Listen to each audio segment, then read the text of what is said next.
Thank you very much. I'm so excited about tonight. Thank you all for coming. I really wanted to wear my Margaret Cho onesie tonight. That didn't actually work out. Margaret Cho designed a onesie. It had like a zip up thing. It was kind of military. It had like a hoodie and I bought one. I crowdfunded it actually for $130, which I'm pretty sure makes me a total piece of shit.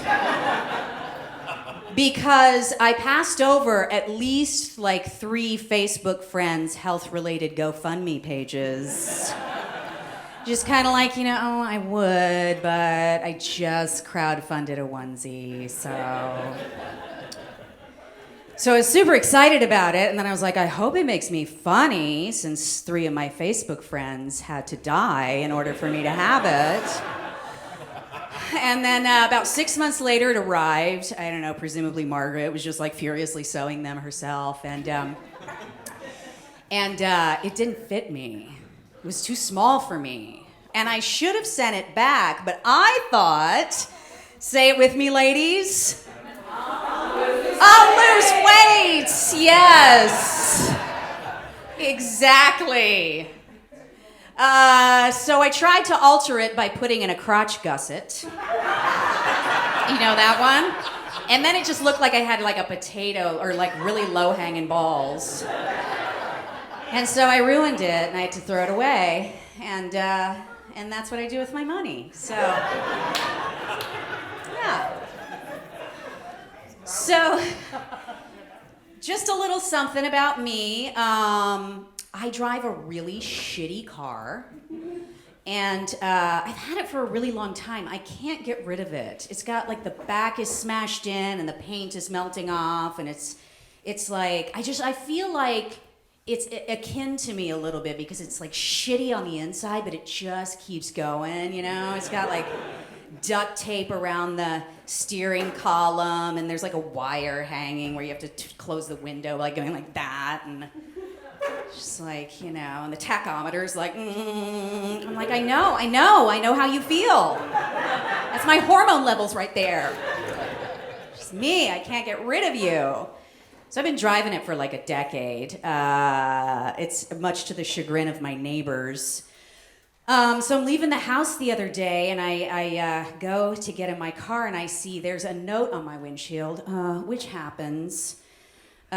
People have left, usually like, please don't park this car in this neighborhood. We know you're a murderer. You're devaluing my apartment. Stuff like that. But, so I go and I get it, and it's a business card from a janitorial service. On my car only, not on any of the other cars. And there's a handwritten note on the back that says, need someone to clean Schmengi Brothers Corner Dental Office 2 nights a week, $22 a night. And my first thought was, I really got to get rid of this car. And then my second thought was, $22 for that's a biohazard. That's what you're paying someone to come clean like people's dental frass and particulate of like, that's horrible. $22 can't even get you downtown parking anymore. That's not even a bill. That's like no bill anymore. $22. I got so mad, and I was like, why am I so angry? And I realized, okay, it's probably 2 reasons. Number 1, I just have a lot of shitty job trauma because I've had at least a third of my life has been shitty jobs. And then number 2, I am this close to having to call up and go, oh, do it. Do it. Yeah. I'm gonna take care of that onesie fiasco after about 6 months.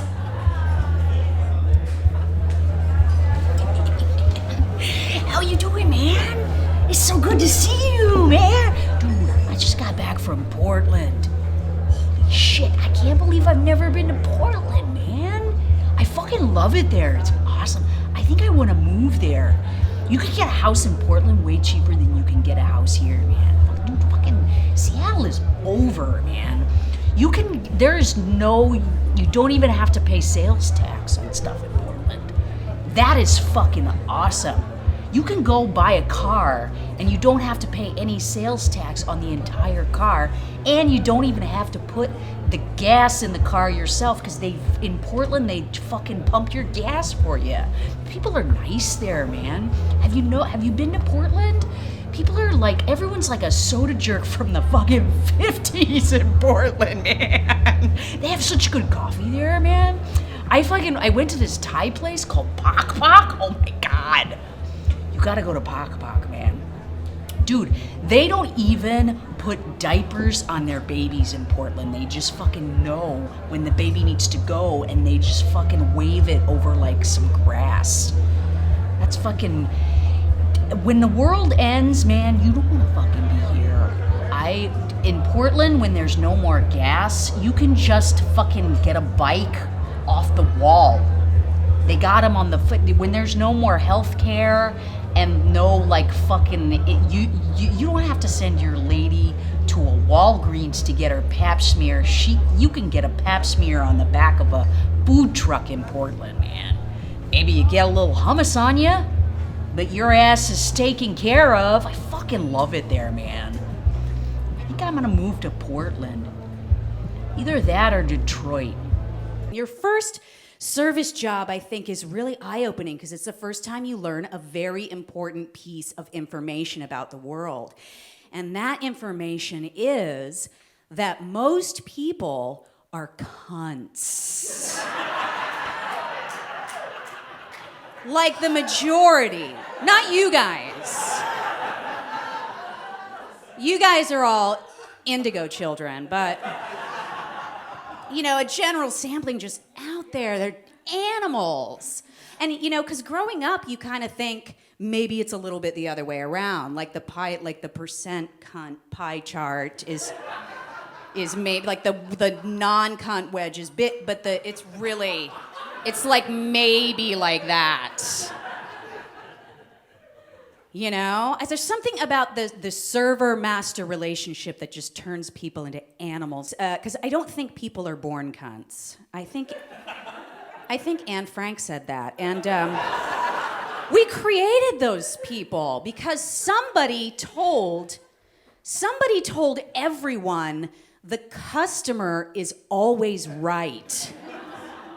Who is that guy, and why would he unleash that capitalist suck phrase upon the world? Because that fucked up the world really bad.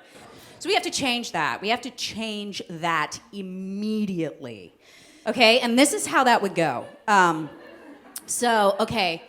Say you're working in a fine dining restaurant in downtown Los Angeles, and the kitchen is behind because the cast of Hannah Montana came in without a reservation, and they all have food allergies.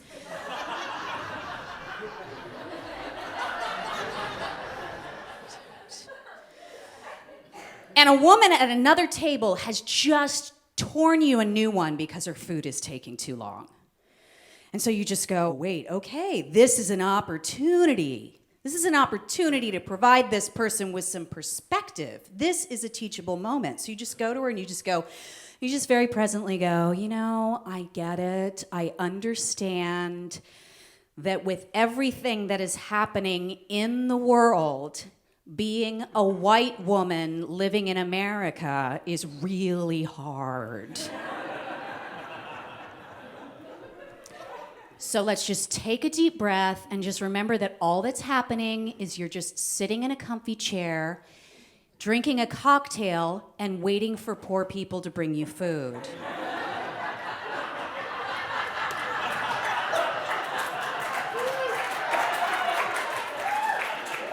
That's all it is. You're not in a mass grave.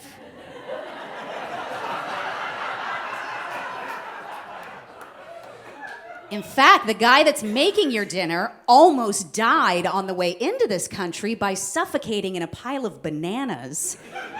And it's gonna be the best dinner you ever fucking had. So just sit tight and relax and enjoy your Cosmo and your clean water and your freedom and your intact clit. And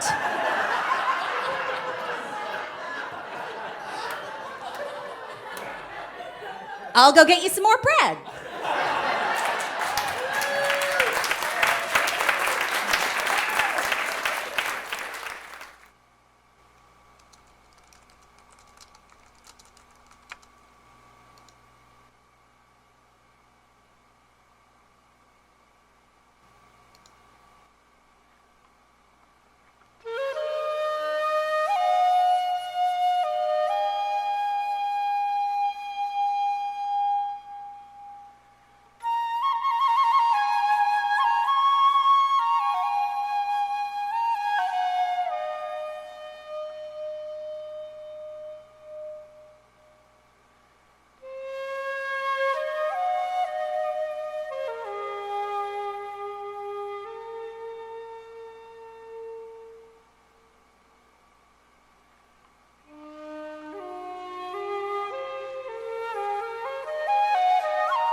Customer service creeps me out. I don't like it from the consumer end either. It's like, remember when you used to be able to just go shopping and sort of be alone?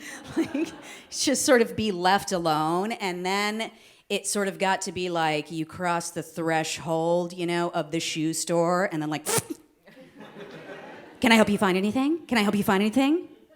Well, I'm looking for shoes. I can't really pick them out. Could you?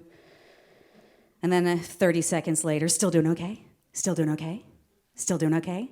No, I'm not okay. Are you okay? So that came first. Then we got used to that. Now they've added, and this is something I'm really having a hard time with right now, and I'm talking about, how's your day going so far? Do you know what I mean? That fucking came out of nowhere. It just Like around 2008, it was just like all of a sudden, how's your day going? So, when I first moved to Seattle, you would go in a coffee shop and your barista would take your order like this. If you're lucky. Now they all want to know, how's my day going so far? And do I have any exciting plans for the weekend? Sometimes that happens to me 8 times a fucking day. Who told you to fucking ask me that? What are you, targeting my ads? You know, it's like it came upon us with such frequency and fervor that I'm beginning to think the NSA is involved. Like there's a server in Ireland and in Florida with all the data on the goings-on so far of days and exciting weekend plans of, here's how we'll know. Here's how we'll really know something's up is when the questions just start changing. You know, and maybe getting like a little more personal. Like, whole milk okay? Did you take your meds today? Take your meds? Yeah?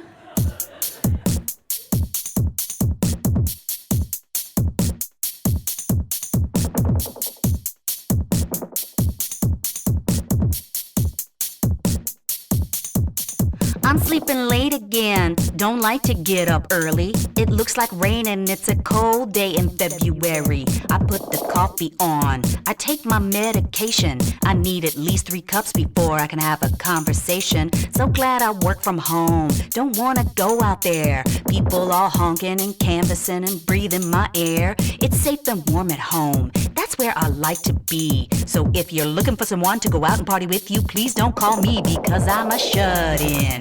I'm a shut-in. I got my thing going on, so don't be trying to butt in. I hate talking on the phone, and I mostly want to be alone. But I hope we can still be friends.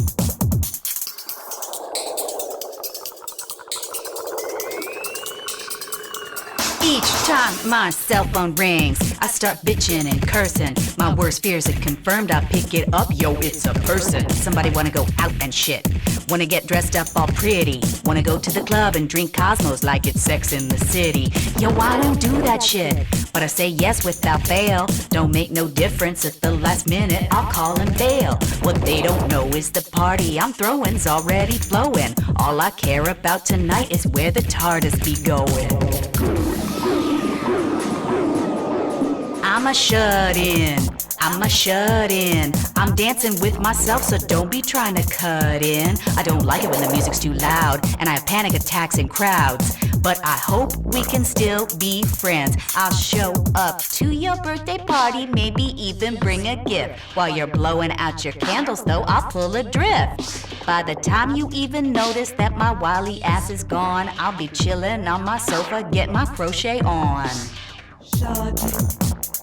Yeah.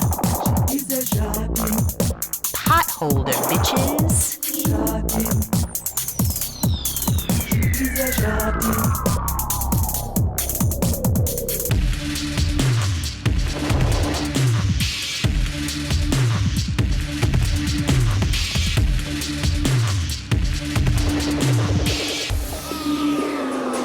Some say I've got a problem. Some say I'm out of touch. Yo, I really love people, I just don't like them that much. So I turn my ringer off, put my email to sleep. So leave a message, bitch, right after the fucking beep.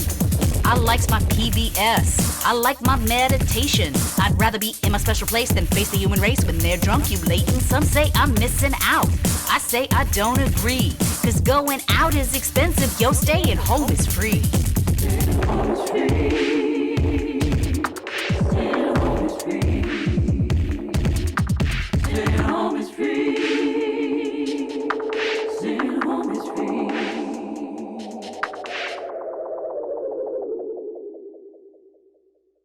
So about a year ago, I was having a breakdown.